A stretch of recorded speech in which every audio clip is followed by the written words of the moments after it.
Welcome back to Only Human. Thanks so much for the feedback on our new format and the news analysis sections that we're doing. I've expanded a little bit this week, and we're going to start with something we call This Week in Safety Land, where I take 3 articles from the last couple of weeks related to safety, occupational safety, home safety, all of those types of things, and we'll take a deeper look at them and what it means to be only human inside a highly risk-laden world.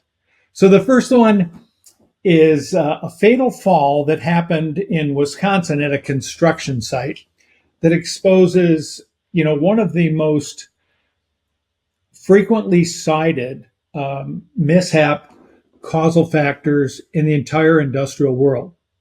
So a couple of weeks ago, a worker died after falling from a height at a construction site in Madison. Now, these things happen all the time. And that prompts, of course, an OSHA investigation. And sometimes the OSHA investigation will even prompt criminal investigations. And this incident involved, as they often do, a general contractor and a subcontractor. And this poor gentleman worked for the subcontractor. And the subcontractor and the general contractor are both responsible for enforcing something called fall protection, right? It's right there in the occupational and safety guidelines. And despite requiring things like harnesses and guardrails, these things were ignored. So construction remains one of the deadliest U.S. industries, with falls accounting for nearly 40% of workplace fatalities in 2023. So we don't know the specifics exactly of this mishap yet because it just happened last week, but I can tell you some general trends. Fall protection is required for anything where a worker's up on a platform of 6 feet or more, right? And based on a pattern of looking at how all these things happen, the following protections are required, and some or more of these might have been involved in this one. You got to have guardrails, right? Barriers along the edges of scaffolds, roofs, or platforms. And when you can't build a guardrail, you've got to have a fall arrest system, right? A harness. And that harness has to be anchored to a secure point, something that can hold at least 200 pounds. And it needs to be able to stop a fall within seconds, right? So in a lot of these incidents, it's just one small piece of work that needs to get done. So they send a brave worker up there, and they send him up without a guardrail, maybe without fall protection, maybe not anchored to a secure point. And when all of those things are required, there's still a legal way to do it. And that's with something called a safety net. So it's a net below the elevated work area. Now, the human performance questions around these type of incidents might seem simple, but they really are linked to a whole host of things we deal with all the time. Let's begin by taking the worker's perspective. This guy's been working in high areas before. Let's just say he's an experienced worker. He knows the dangers, right? He or she. They have something going on in their head. What would go through your mind or my mind if we were an experienced construction worker, knowing that our life depended on a harness or a rail or a secure anchor point or a safety net that might not be there? Why would we go ahead and do it anyway? There's some obvious reasons, right? Economic pressures, cultural pressures, social pressures. We can't get the work done until this particular step is taken. And so knowing that, and knowing that those often, and 40% of fatalities in the construction industry result in this, we have to rely on something other than the worker saying, no, I'm not going to do that. It's illegal or it's unsafe. And that gets us into systemic failures, right? Why do companies and regulators keep failing to enforce the rules we've known for decades? How does our natural tendency to cut corners, how are they not overcome by really good, powerful systemic and cultural protections? And it goes back to the same thing, right? Economic pressures, right? The slippery slope of doing it once and getting away with it. So if we're ever going to make those types of changes, right, we have to do a couple of things. We have to really empower workers to say no and not hold them on a blacklist, right, because they did it. And we need to really empower our safety systems to have some claws and some teeth so that we can prevent these types of things from happening. Now, I picked a fall and a fall protection for a very good reason, because it is the largest indicator of all of these things that are occurring across multiple industries. But let's take another one with a little bit different perspective. On April 7th, there was a chemical spill in an Ohio manufacturing plant.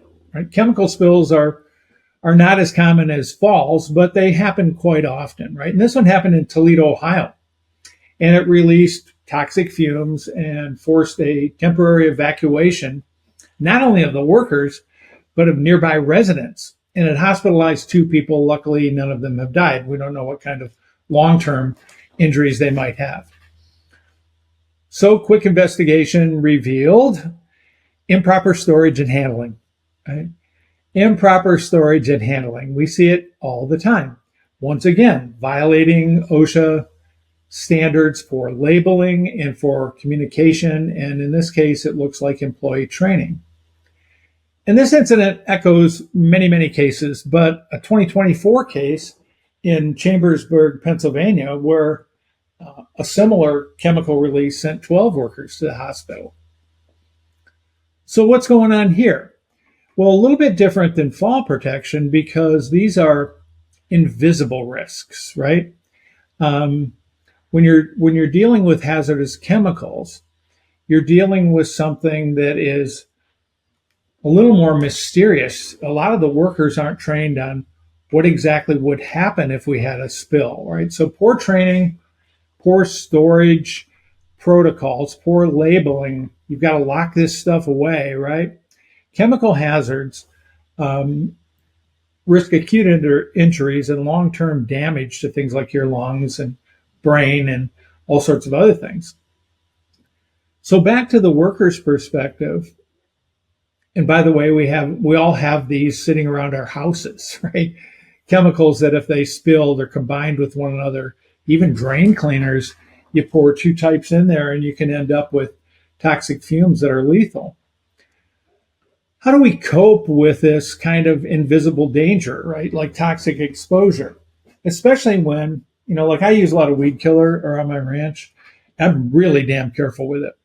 But before I use any of it, you pull out this little folder that's written in like 8-point font that you can barely read, that says in 10-point font, read this because you'll die if you do something that's on here that you don't abide by, or something like that. It's very serious about, like, make sure you read this. But if they were really serious, wouldn't they print it in something that was an 8-point font that I have to take a magnifying glass out to read? But it typically says the same stuff. Here's how you use it. Here's the amounts you should use. Here are the application procedures. Here's the personal protective equipment that you should wear. And here are the environmental conditions, like don't spray in winds, especially winds that are blowing back at you, but quite frankly, anything that could allow this spray to blow somewhere else. So the first thing we have to do is overcome the impatience and the arrogance that says, oh, I've used stuff like this before, I understand it, or I don't have time to really think through all of the potential hazards here. What happens if I fall when I'm spraying? What happens if I'm handling a chemical and it slips? All of those types of things are highlighted by this chemical spill incident that we saw happen in Ohio last week. One more weird one, and it's also a common one, not quite as common. And at the end of March, there was a grain dust explosion in Nebraska, right, at a big grain elevator. And basically, what happens is you're dealing with wheat dust or corn dust or something, and that stuff is combustible.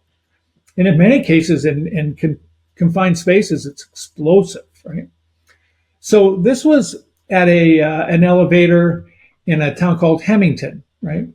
And the company ended up being fined and realized that they didn't really have the appropriate required ventilation equipment, processes, procedures, and most importantly, the housekeeping to prevent the dust buildup, which can, and in some cases has, triggered deadly explosions. Dozens of people have died in the United States over the past few years, yet violations persist in rural facilities. Why? Why? And here we're into a little bit different world where we're dealing with typically people that know each other, a small group of workers, they all work together. They all care for each other, usually, small rural communities that rely on, once again, these grain elevators, processing grain, move it from farm to market, and oftentimes slipshod processes or equipment gets broken down a little bit, or they don't have time to clean it appropriately, and it builds up to the level of an incident. So whether you're a construction worker or working in a place that's dealing with chemicals or a place that's dealing with grain dust, what we're trying to point out here in all three of these stories is that oftentimes workers and managers overlook obvious dangers that they know. And when we take it into our own lives, we all do the same thing, right? These things are obvious, they're known, but yet somehow in the moment we don't think they apply to us. We become that magical, dangerous word, complacent. Okay? It's a natural human tendency to ignore an unlikely risk or one that's not happened before. And in some cases, we're pressed for time, or at the systemic or organizational level, we're under a budgetary constraint. Right? So those are the three that I chose this week. We'll choose some interesting ones in weeks coming up for our safety focus this week in Safety Land. But I want to move now to some more general stories. Excuse me for a second. And I'm calling this Interesting News from Around the World. And far more global, far less safety oriented, but still pose some really good questions for us about how we operate as humans in a big world. And this one, again, we're going to pick three. This one is pretty interesting, and it's about artificial intelligence, and I'm calling it Who's Really Behind the AI Veil. So a guy named Albert Sanager, he was the founder and former CEO, keyword there, of a new AI-powered shopping app called Nate, N-A-T-E. And he was recently charged with defrauding investors because somebody found out that the AI powering his app was actually offshore human contractors. And even though he had been able to raise tens of millions of dollars from multiple venture capital firms by claiming his app could handle transactions without human intervention, the whole business model was built on hundreds of people stationed in a Filipino call center who were manually finding coupons and the best deals and completing user purchases. And here's the thing. As crazy as that sounds, it wasn't even the first company caught doing this. There's a company called Presto Automation. Those are the guys that automated fast food drive-thrus, right? And they often were caught relying on off-site workers in the Philippines. So why is this important? I think it presents us with a fascinating question about where we're at with artificial intelligence right now. Do we even know, right? How much of AI behind the curtains is literally just underpaid foreign workers told to do something really fast. I think it's fascinating that we live on this period of time, the wild west of artificial intelligence, right? Because when we pull back the curtains on companies, like Nate and Presto, we find not cutting edge AI at all, but people trying to imitate it. Right?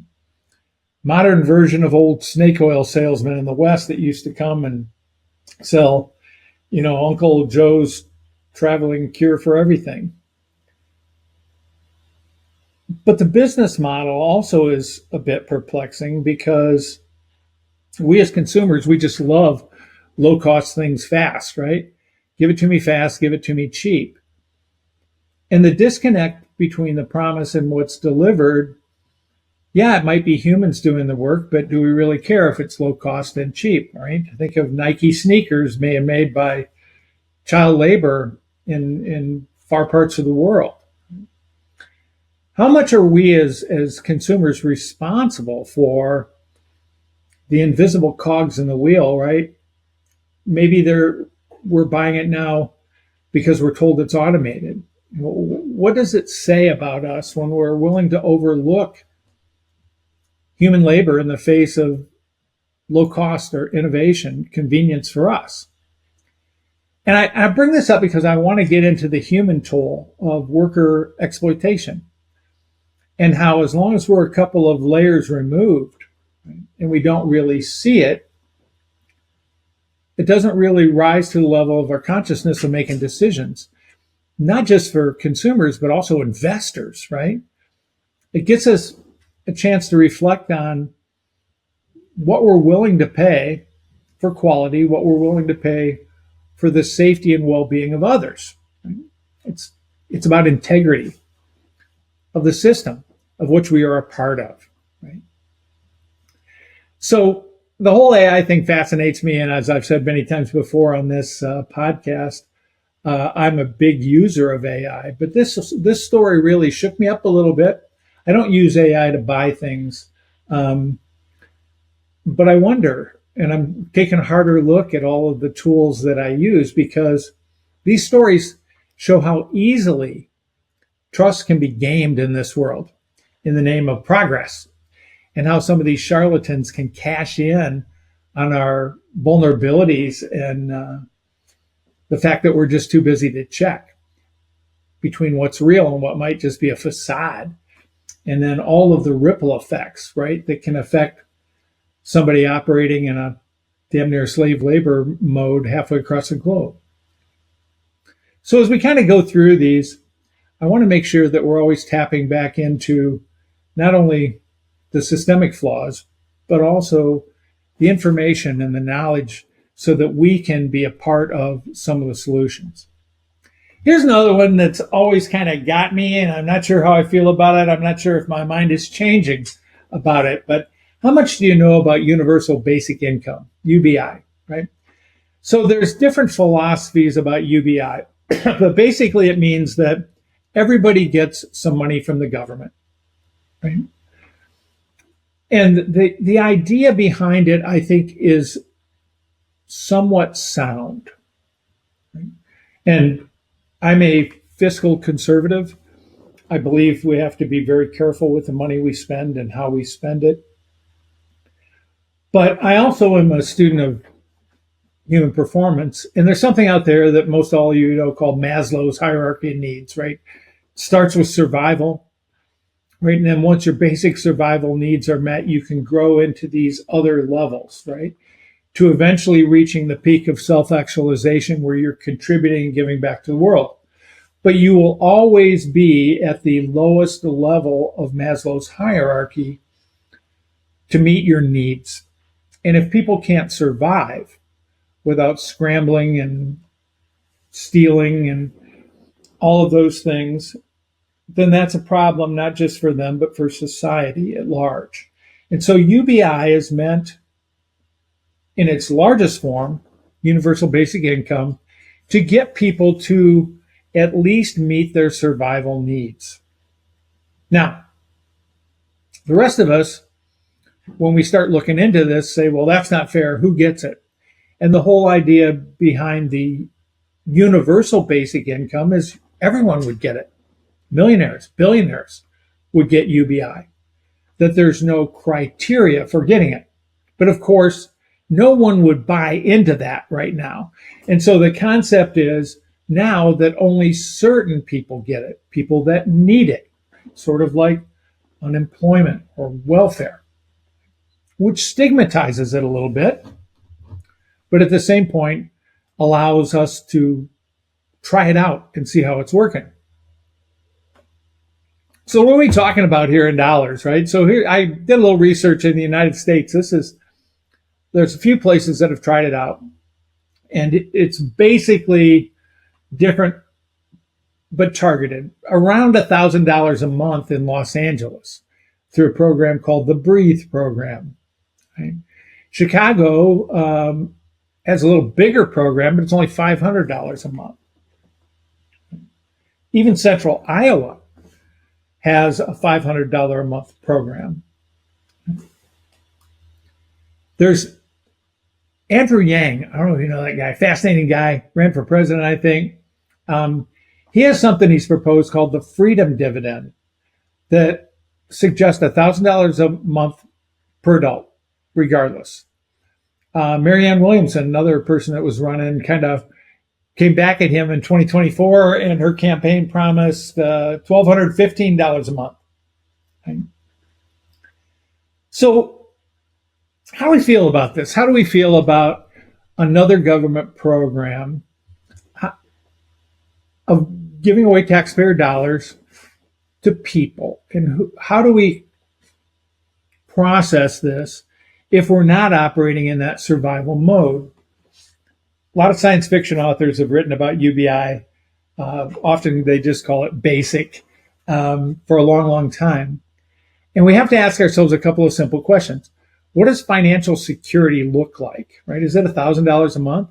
And a lot of people are going to say, well, I couldn't live on $1,000 a month. Well, yeah, we know that. But if you don't have that, imagine trying to live on less than that. The basic question is, what does financial security mean for human dignity and growth, right? How do we grow where we are when we're, digging through, the back trash bins of a restaurant trying to get the food they throw out? How do people redefine their purpose once their basic survival needs are met, right? Is there a way to hook these people? That's probably the wrong word. Is there a way to incentivize people who are now meeting their survival needs for the very first time and encouraging them? Now, here's the next opportunity. Here's the next opportunity. Could we reshape our entire society? Or would it just widen inequality with more stigmas on government handouts? I mean, is UBI a good idea? Do we need to put sideboards on it? What would those sideboards look like? Or should it be for everybody like the grand plan was initially? And it's partially really relevant now because of all of the people that are going to be out of work due to automation advances. I mean, you want to talk about when robots started doing manufacturing, what that toll that took on the industrial worker. Think about what AI is doing now to literally everything. Right? So I'm fascinated to know what you think about this idea. And I'm going to stay on top of universal basic income for a while because it's always fascinated me. And I think it's an insight to some of the things that are going on in our lives and our society. All right, one more here that's a little more closer to home. And that is there's a new type of vacation. Well, it's not brand new, but it's really being refined right now, called digital detox retreats. Google them up, and you're going to get scores of companies out there. A lot of them in Japan, some of them in the Far East. California's got a whole bunch of them. Florida's got a few. And basically, they're tech-free retreats, and they're designed to combat screen addiction, which is obviously tied to our mental health struggles, something we've talked about a lot over the last few weeks. So some of the feedback is we're getting reports that people are seeing a world they've never seen before, right? Which is mind-boggling to me because I grew up in an era where we didn't have cell phones. We didn't even have remote controls for our TVs. That's how old I am, right? But participants that have never been without a cell phone are reporting profound shifts in their perspective, right? And of course, some are saying, yeah, but it's only for the rich, right? Because these cost a lot. So I went and said, how much do these cost? And I wanted to look into that. And I wanted to say, what's involved in a digital detox retreat? So like everything else in the travel, entertainment, and leisure world, it depends. First of all, a basic retreat, right? Here's a company, Westgate River Ranch in Florida, can be pretty inexpensive, $300 to $500 for a 3 to 4 day program. And they do some pretty cool things, right? They have group activities like reading books, campfire gatherings, nature walks. Pretty basic. Very organized, though. They take your tech away, right? Then go up a notch from there. There's, I guess there's one in San Diego called SoCal Wellness Retreat. It's also known as a mindfulness incubator. And that one ranges, still kind of affordable, from $1,000 to $2,500, depending on what you select, right? Do you want a private yoga instructor, private meditation coach? What kind of meals do you want, right? And then there's the big boys, right? A couple of them that I found, Golden Door in California and Chiva Sam in Thailand, can cost as much as $10,000 a week. Now we're talking spa treatments, gourmet cuisine, personalized coaching one-on-one. And by the way, all these figures exclude travel cost. And there are discounts and coupons and all sorts of trends going on there. Here's my big question. Couldn't we do this ourselves? Can't we do a digital detox ourselves? And there's a ton of stuff out there on how you do that. And obviously we can, right? You can set boundaries on yourself. I'm turning my cell phone and computer stuff off at 5 o'clock. And I'm not going to touch it until the next morning. Some people would say, how could I function like that, right? What if somebody wants to text me, et cetera, et cetera? You can start small, a couple hours a day. Right? Turn the screen off a couple hours before bedtime. Don't look at it for an hour or two in the morning. All of those types of things are available, and there's 1,000 techniques out there online for a personal digital detox. Here's the problem. Why do we need that? Why do we need a digital detox when we have the ability to make decisions for ourselves? And we've talked a ton about this in the past. And what we've discovered is that we have become addicted to the attention economy, people who know how we think, know what we like, and get us addicted to clickbait, Facebook, LinkedIn, Instagram. I could go on and on. I believe that we crave disconnection. I believe that humans need solitude, right? They need time away from this. And I don't think I'm a Luddite dealing with a reality that is no longer relevant in a world that is connected with all these types of information. I think this is a very important time for us as individuals on defining our relationship with technology. I know this, and I have worked very, very diligently to provide myself specific times to think, to focus, to write. And I'll tell you, I can feel the stress levels go up at about 30 minutes away, an hour away, 2, 3, 4 hours away. But I force myself because over time, those stress levels go down. I remind myself, why am I doing this? Because my brain doesn't function as well as it used to. So all of these things, I think, are vitally important for us to look at as we try to decide what it means to be only human, how we try to decide how to grow where we are with the resources at hand. And so a few news items, a few new insights. Like always, I'm fighting for feedback. Please Please follow this podcast, link it, share it with those that you think might be interested in these types of topics. And keep the feedback coming, because last week we started the new format. This week it's refined a lot based on comments from last week. And if you bring it to my attention, I'll make the changes and try it out. But like always, we're focused on how to close that gap between who we are today and who we're capable of becoming. And whether we go back and it's understanding the basics of safety, understanding the links to invisible things like fumes and toxins in our environment, or something as simple as wearing our seatbelt in our cars, or our safety harnesses in our work, and understanding why we don't do those things in our world because we think we're invulnerable, or maybe we're a little bit complacent. Moving all the way into these societal issues where people are wondering about things like universal basic income, and people are wondering about the need for a digital detox program. Those are all big topics when it comes to growing where you are with the resources at hand. So please keep tuning in as we refine this new technique, this new process for growing. And like always, take care of each other and take care of yourself, because that's really all we've got. Until next week, I will see you soon.